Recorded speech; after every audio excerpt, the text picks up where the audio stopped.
নিয়ে হলাম একটা চুদুর বুদুর প্লেয়ার, আজকে একটা র্যাঙ্ক ম্যাচ খেলবো। একে একটা পোস্ট শট মেরে নক করে দেবো।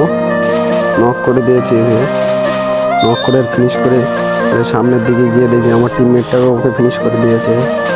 দেখে পোস্ট শট মেরে ফিনিশ করে দিয়ে পরের রাউন্ডে দেখি এখানে বান্দা একটা ঘরে ঢুকে গেছে। এখান থেকে আমাদের 3 টিমমেট হাউ মাউ করে ওর পিছু লেগেছে।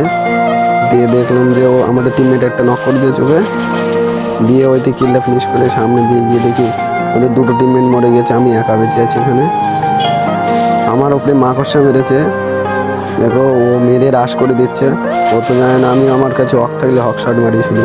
আমার একটা টিমমেট মরে গেছে এখানে, সামনে আমার উপরে একটা বান্দা রাশ করে দিয়েছে, এখানে মেরে ফিনিশ করে আমি আমার আর 2 টিমমেট আমার নক হয়ে গেছে। এখানে ওরা 2জন বেঁচে আছে, আমি একা একটাকে ডাউন করে দিয়েছি। দিকে ওকে শট মেরেছি, মেরে ফিনিশ হলো না, রিভাইভ করছি ওকে। দেখো হক শট মেরে দিয়েছি। এসব প্লেয়ার মারা আমার কাছে কোনো ব্যাপার না, কোনো ব্যাপার না। ওই দেখো হেডশট এসব আমি হেডশট ছাড়াই মারি না, টোটালি বডিতেই মারি না। দেখো একে বডি এই যাবে।